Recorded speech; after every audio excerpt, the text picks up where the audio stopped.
Hello everyone. I'd like to share with you what to do if you're stopped by a law enforcement officer while you're driving. When you first got your driver's license, you were taught to obey the speed limit, stop at stop signs, and don't drink and drive.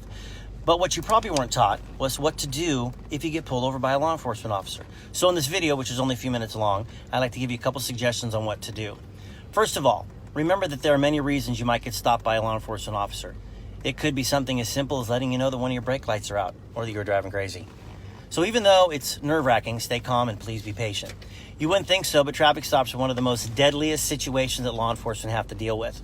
When we walk up to a car, we don't know who's inside or what's going on in the car, especially if we can't see inside. Because of that, there are certain things that make us nervous, things that send up red flags. And a good plan is just to help each other avoid them. For starters, if you have tinted windows, roll them down, all of them, front and back. We need to be able to see in the car. Also, when you're being pulled over and as the officer approaches your car, please keep your hands on your steering wheel. Don't put your hands in your pockets or reach for anything in the console or glove compartment. We don't want to see you leaning over and making any sudden movements or reaching for something under your seat. We don't know if you're going after a weapon or your paperwork. So please just don't do it. Same for your passengers. It's not that they have to put their hands up in the air or anything like that. On their lap is fine. We would appreciate everybody keeping their hands where we can see them. Once we get to your car, we'll give you instructions like, hey, we need to see your driver's license, registration, proof of insurance.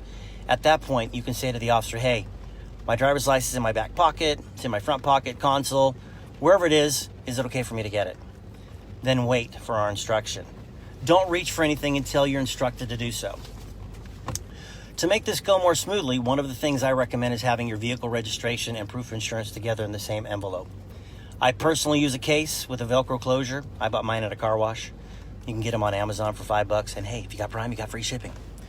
If you keep all of your information in a case like that, you can easily hand it over to the officer along with your ID or your driver's license. And a little hint for those of you that have the last 10 years of your registration and insurance renewals, throw them away. You don't need them. Having to dig through all those papers just makes this whole process take longer. You just need one, and that's the current one. Most of us will ask you if you have any guns, knives, hand grenades, bazookas. Not that you have any bazookas, but hey, it breaks the ice. Let us know if it's in your console, your front pocket, or wherever it is. But for goodness sake, please do not say, yes, I have one right here, and then start reaching for it.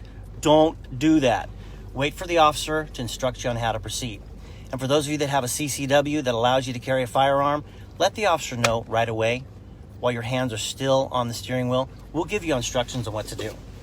Once we have your license and other information, our dispatchers have to verify that everything is valid.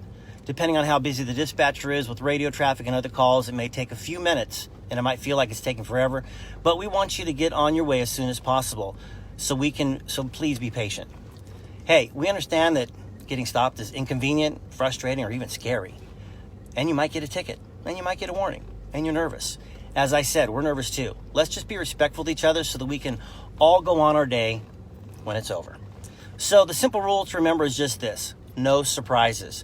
We have a job to do, and we want your contact with us to be positive, and we want to make sure that after this stop, we go home safely and that you go home safely.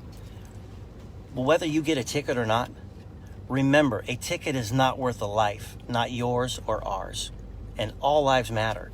I encourage you to share this video with your children, your family, your friends, to make sure everybody is educated and that we can work together to make traffic stops stress-free as possible with everybody involved. On behalf of thousands of officers, thank you for watching this, sharing this video.